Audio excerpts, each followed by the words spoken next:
તરફ અમદાવાદથી સમાચાર ખ્યાતિ હોસ્પિટલ કાંડમાં પકડાયેલા વધુ 5 આરોપીઓને ક્રાઇમ બ્રાન્ચે ગ્રામ્ય કોર્ટ સમક્ષ રજૂ કર્યા। ખ્યાતિ હોસ્પિટલના ડાયરેક્ટર ચિરાગ રાજપૂત, સીઈઓ રાહુલ જૈન સહિત 5 લોકોને કોર્ટમાં રજૂ કરવામાં આવ્યા। સ્પેશિયલ પબ્લિક પ્રોસિક્યુટર વિજય બારોટ પણ ગ્રામ્ય કોર્ટમાં હાજર। ક્રાઇમ બ્રાન્ચ આરોપીઓની વધુ તપાસ માટે માંગી શકે છે 14 દિવસના રિમાન્ડ। આ કેસમાં અગાઉ પ્રશાંત વજીરાણીની થઈ ચૂકી છે ધરપકડ।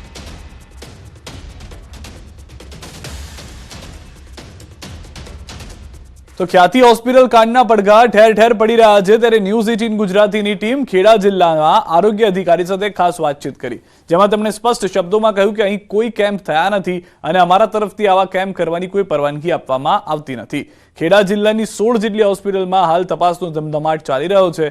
તમામ હોસ્પિટલમાં કેટલા ઓપરેશન થયા છે, કેટલા દર્દીઓએ સારવાર લીધેલી છે, તે તમામની તપાસ કરવામાં આવશે। તપાસ દરમિયાન કોઈ ક્ષતિ જણાશે તો હોસ્પિટલને તાત્કાલિક ડિફોલ્ટ કરી એફઆઈઆર સુધીની કાર્યવાહી કરવામાં આવશે। ગુજરાતની ખ્યાતિ હોસ્પિટલમાં આયુષ્માનનું જે કૌભાંડ સમગ્ર બહાર આવ્યું ત્યારબાદ ગુજરાત સરકાર દ્વારા ગુજરાતની તમામ આયુષ્માન હોસ્પિટલોમાં તપાસનો ધમધમાટ ચાલુ કરવામાં, ત્યારે ખેડા જિલ્લા તંત્ર દ્વારા પણ આ તપાસનો ધમધમાટ કરવામાં આવ્યો છે। આપણી સાથે ખેડા જિલ્લા આરોગ્ય અધિકારી જોડાયા છે। સાહેબ, જે પ્રકારે આ જે સમગ્ર કૌભાંડ બહાર આવ્યું, ખેડા જિલ્લામાં કેટલી હોસ્પિટલો છે ને કેવા પ્રકારની કાર્યવાહી? हमारा खेड़ा जिला अंदर 16 हॉस्पिटल पीएमजे अंतर्गत एम्पेनल करेली है અને એ બધી હોસ્પિટલોની અમે વારંવાર તપાસ કરીએ છીએ। અમારે દ્વારા બી સ્થળ વિઝિટ થાય છે ને પછી અમારા કર્મચારીઓ બી જાય છે। અત્યાર સુધી અમારી પાસે કોઈ એવા સમાચાર નથી કે કોઈ તપાસમાં એવો આવ્યો નથી કે એને કોઈ જગ્યા ગેરરીતિ થઈ હોય। છતાં બી અમે એક સ્પેશિયલ ડ્રાઈવ ચાલુ કરી છે આજથી। એની અંદર દરેક હોસ્પિટલમાં અમારા ડૉક્ટર અને એક સ્ટાફ જઈને તમામ રેકોર્ડ રજિસ્ટર ચકાસણી કરશે, સુવિધાઓની ચકાસણી કરશે। હોસ્પિટલની અંદર ઓપરેશન થિયેટરમાં કેટલા ઓપરેશન રોજ થાય છે, એનો પ્રોપરલી યુઝ થાય છે કે નહીં, એ બધી બાબતોની ચકાસણી કરી અને 1-2 દિવસમાં એ રિપોર્ટ આપશે। અને પછી એમાં જો કોઈ ગેરરીતિ જોવા મળશે તો ડીએમ્પેનલમેન્ટ તો કરવાનું જ છે ને સાથે સાથે અમારે એમને એફઆઈઆર સુધીની કાર્યવાહી અમે કરી શકીએ। એટલે ચોક્કસથી કહી શકાય કે ખેડા જિલ્લા આરોગ્ય તંત્ર ખ્યાતિકાંડ નહીં પરંતુ તે પહેલાથી જ જાગૃત હતું અને આ પ્રકારની જે હોસ્પિટલો છે તેમાં સતત તપાસ કરતું હતું। જે પ્રકારે ખ્યાતિ હોસ્પિટલ વાળાની જે સ્ટ્રેટેજી હતી, જે પ્રકારે કેમ્પ કરી, તે પ્રકારની ખેડા જિલ્લામાં કોઈ હોસ્પિટલ આ પ્રકારનો કેમ્પ નથી કરતી તેવું ખુદ જિલ્લા આરોગ્ય અધિકારી જણાવે છે। અને જો ભવિષ્યમાં પણ આ પ્રકારના કોઈ કેમ્પ કોઈ કરશે તો તેમના દ્વારા કોઈ પણ પ્રકારની મંજૂરી આપવામાં આવતી નથી તેવું અત્યારે ન્યૂઝ 18 ગુજરાતી સાથેની વાતચીતમાં તેઓએ જણાવ્યું હતું। ઉમંગ પટેલ, ન્યૂઝ 18 ગુજરાતી, ખેડા। ભાવનગર શહેરમાં સામૂહિક આપઘાતનો પ્રયાસ। ભાવનગર નજીક હાથપ ગામ ખાતે સામૂહિક આપઘાતનો પ્રયાસ થયો છે। મહિલાએ પોતાની બંને પુત્રીઓ ઉપર જ્વલનશીલ પ્રવાહી છાંટી સળગાવ્યા બાદ મહિલા પોતે પણ સળગી ઉઠ્યા હતા। મહિલાએ પોતાની 4 વર્ષની અને 9 વર્ષની દીકરીઓને સળગાવી પોતે પણ આપઘાતનો પ્રયાસ કર્યો। હાલ માતા પુત્રીને સારવાર માટે શહેરની સરકારી હોસ્પિટલમાં ખસેડવામાં આવ્યા છે। અગમ્ય કારણોસર મહિલાએ પુત્રીઓને દિવાસળી ચાંપી પોતે પણ સળગી ઉઠી હતી। હાલમાં જાણકારી મળી રહી છે તે પ્રમાણે મહિલા અને બંને દીકરીઓ એકલા હતા। વધુ જાણકારી ન્યૂઝ 18 સંવાદદાતા નીતિન પાસેથી મેળવીશું। નીતિન, જે આ સનસનીખેજ ઘટના ઘટી છે, શું મુખ્ય કારણ, શું વધુ જાણકારી? જે ચોક્કસ વાત કરીએ તો જે આ ઘટના બની છે તે ભાવનગરના ઘોઘા તાલુકાનું જે હાથપ ગામ છે ત્યાં એક મહિલા દ્વારા પહેલા તેમની 2 દીકરી અને પછી ત્યારબાદ પોતે અગ્નિદાન કરી અને આત્મહત્યાનો પ્રયાસ કર્યો હતો। સમગ્ર બાબતને લઈ અને હાલ ભાવનગરની જે સરકારી હોસ્પિટલ છે ત્યાં વધુ સારવાર અર્થે ખસેડવામાં આવ્યા છે, જ્યાં 2 વ્યક્તિ મતલબ 2 મહિલાઓ અને 1 મહિલા અને એક દીકરીની હાલત છે તે નાજુક છે, થોડી ગંભીર છે એવું સૂત્રોમાંથી જાણવા મળ્યું છે। હાલ જે આ ઘટના બની છે તે ઘટનાને લઈને હજી કોઈ ચોક્કસ કારણ આવ્યું નથી, પરંતુ સ્થાનિકોનું જે કહેવું છે કે અગમ્ય કોઈ કારણ હોય તો કંકાસનું કારણ તેને લઈને મહિલાએ પગલું ભર્યું હોય તેવું લોકો ચર્ચાઈ રહ્યું છે। જી આભાર નીતિન સમગ્ર માહિતી બદલ। તો હાલમાં એક દુઃખદ સમાચાર એ પણ છે કે માતા અને એક દીકરીની તબિયત નાજુક છે, જેઓને પૂરતી સારવાર મળી રહે તે માટેના પ્રયાસ હોસ્પિટલ તરફથી કરવામાં આવી રહ્યા છે। હાલ રોકાઈશું એક વિરામ માટે। આપ જોડાયેલા રહો ગુજરાતની number 1 news channel news 18 Gujarati સાથે।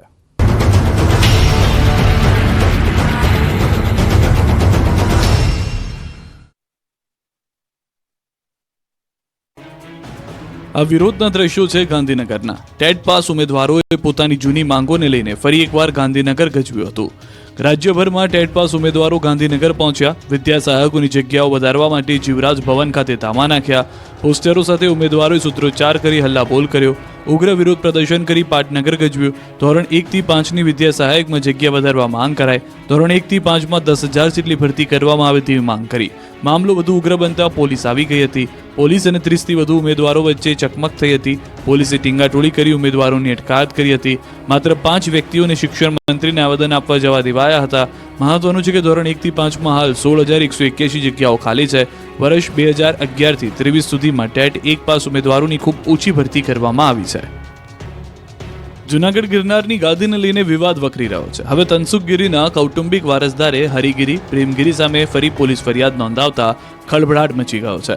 અંબાજી મંદિરના મહંત તનસુખગીરીજીના દેહ વિલય બાદ તેમની સમાધિ પાસે ધૂળ લોટની વિધિ વખતે ભવનાથ મંદિરના મહંત હરિગીરીએ જૂના અખાડાના પ્રેમગીરીની ચાદર વિધિ કરી નાખી હતી.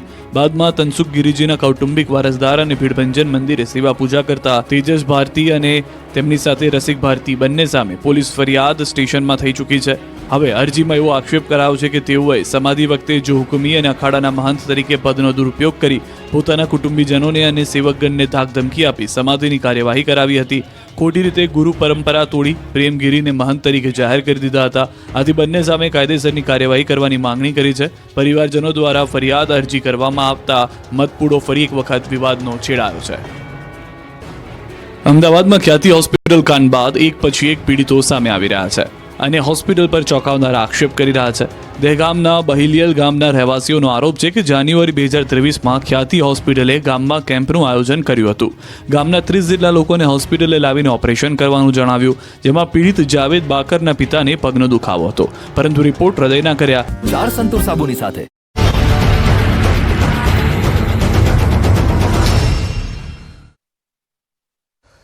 લોથલથી સમાચાર. લોથલમાં સંશોધન માટે ગયેલી ટીમ સાથે મોટી દુર્ઘટના. ભેખા ધસી પડતા 2 મહિલા માટી નીચે દટાયા હતા.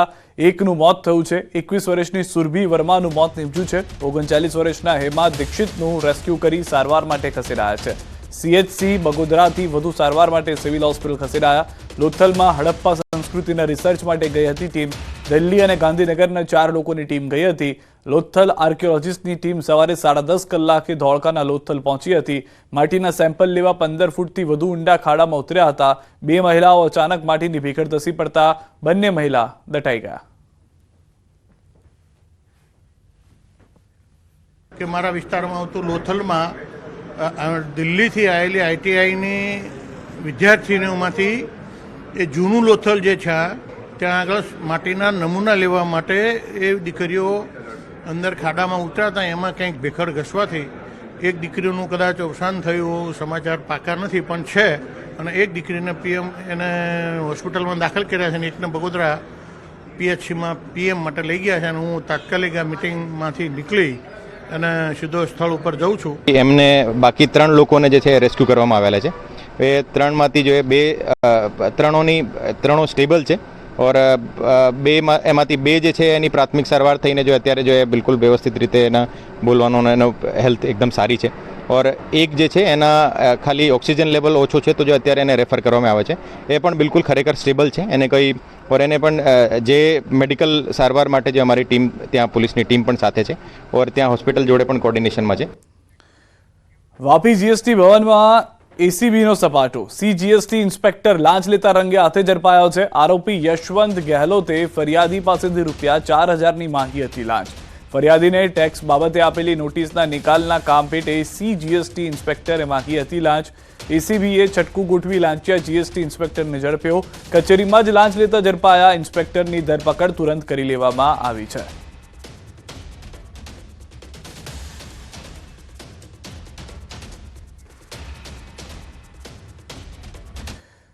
વાઘોડિયાની ખાનગી કોલેજમાં ફૂડ પોઈઝનિંગની ઘટના. હોસ્ટેલમાં રહેતા વિદ્યાર્થીઓએ કેન્ટીનમાં જમ્યા બાદ તબિયત લથડી. આશરે 50 વિદ્યાર્થીઓને ઝાડા ઉલટીના ફરિયાદના કેસને લઈને ખાનગી કોલેજના હોસ્ટેલમાં રહી અભ્યાસ કરતા વિદ્યાર્થીઓને સ્થાનિક હોસ્પિટલમાં સારવાર અર્થે ખસેડાયા છે. ઘટનાની જાણ વાઘોડિયા પોલીસને કરતા પોલીસ હોસ્પિટલ પહોંચી હતી. વિદ્યાર્થીઓની તાત્કાલિક ધોરણે સારવાર શરૂ કરાઈ છે. ઘટનાના પગલે સિક્યુરિટીનો બંદોબસ્ત કડક કરાયો છે. અન્ય હોસ્ટેલના વિદ્યાર્થીઓને મુલાકાતથી દૂર રખાયા છે. તમામ વિદ્યાર્થીઓની સ્થિતિ હાલ સ્થિર છે. સ્થાયી ફૂડ વિભાગે સેમ્પલિંગ હાથ ધર્યા છે.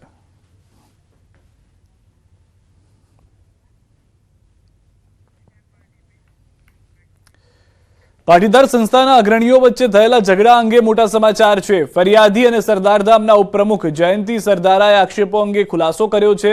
સીસીટીવીમાં ઉશ્કેરણી કરતી હોવાની વાત કરાઈ છે. હથિયાર ન હોવા અને ઈજાના નિશાનો અંગે જયંતિભાઈએ ખુલાસો કર્યો છે. તેમના મતે સીસીટીવી ખોટા ન હોઈ શકે. હાલમાં જે જાણકારી મળી રહી છે તે પ્રમાણે ઉશ્કેરણીજનક વાત કરવામાં આવી હોવાની વાત જયંતિભાઈ કરી રહ્યા છે.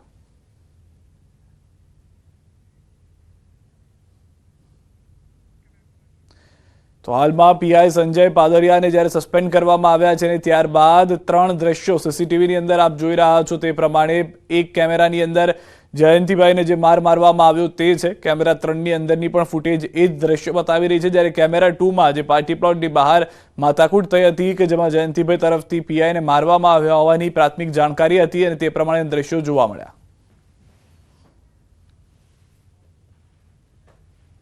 માર મેં એને નથી માર્યો, મને એને હાથું ગામ્યો એટલે મેં એને દૂર કરવા માટે મારા શરીર ઉપર તો મારા કપડાનું બધું નીતરતું હતું. લોહી નીકળ્યું તો ક્યાંથી નીતરતું હશે, ક્યાંથી આવ્યું હશે.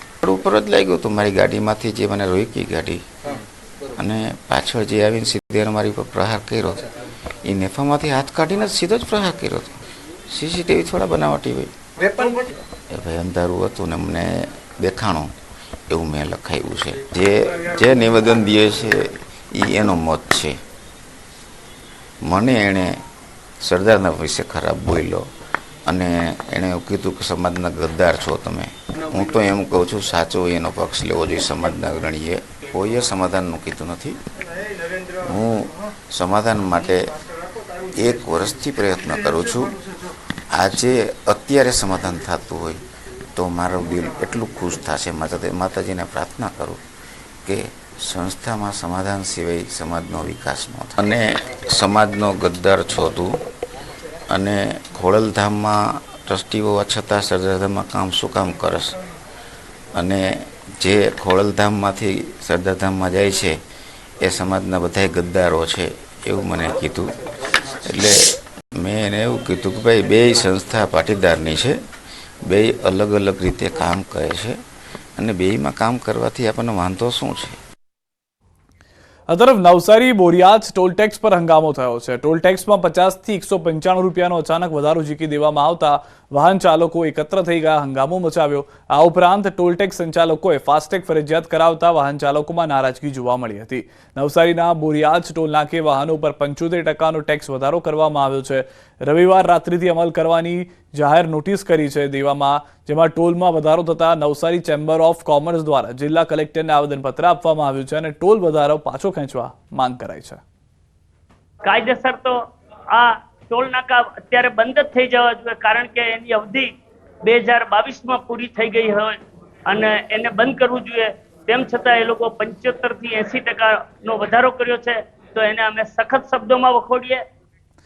ભાવનગરના શિહોરના ગ્રામ્ય વિસ્તારમાં ભૂંડના ત્રાસથી ખેડૂતોને લાખો રૂપિયાનું નુકસાન થયું છે. ટાણા, વરલ સહિતના ગ્રામ્ય પંથકમાં જંગલી ભૂંડ, રખડતા ખૂંટિયા, નીલગાય સહિતના પશુઓથી ધરતીપુત્રોને વ્યાપક નુકસાન થયું છે. ન માત્ર શિહોર પરંતુ તળાજા અને પાલીતાણા તાલુકાના ગામડાઓમાં પણ જંગલી ભૂંડનો ત્રાસ અસહ્ય બન્યો છે. આ ભૂંડ પ્રાણી પહારે હિંસક હોય અને ઘણી વખત લાંબા દાંતવાળા ભૂંડોએ ખેડૂતો ઉપર પણ હુમલા કર્યાના બનાવો બન્યા છે. ખેડૂતોએ કહ્યું ભૂંડ ટોળામાં ખેતરોમાં ખાબકે છે અને તૈયાર ખેતી પાકને તહેસ નહેસ કરી નાખે છે. અમે ખેડૂત જંગલી ભૂંડથી હાવ ત્રાહિમામ થઈ ગયેલા છે કે ચોમાસાના વાવેતરમાં, શાળાના વાવેતરમાં, ચોમાસામાં મગફળીમાં એટલું નુકસાન કરે, કપાસ ભાંગી નાખે. તંત્રને વારંવાર રજૂઆત કરતા છતાંય તે કોઈ ધ્યાન દેતું નથી. ખેડૂત અત્યારે રાતે આખી રાત ઉજાગરા કરે, સવારમાં મજૂર વાહે દોડવાનું અને તંત્રને રજૂઆત કરતા છતાં કોઈ ધ્યાન દેતું નથી સાહેબ. પરંતુ આ જે જંગલી ભૂંડ છે એ અમારી સિંગ ને મગફળીને ખેદા મેદાન કરી નાખી છે. આખી રાત સુધી અમે જાગીએ છીએ છતાં પણ ભૂંડ આવી જાય છે અને અમે ઘણા બધો ફરતો ખર્ચો કરી અને જાળી મારી છે, છતાં પણ કોઈ ઓલું અમને ફાયદો નથી અને તંત્રને વારંવાર અમે જાણ કરી છે છતાં પણ કોઈ ધ્યાન દોરતું નથી.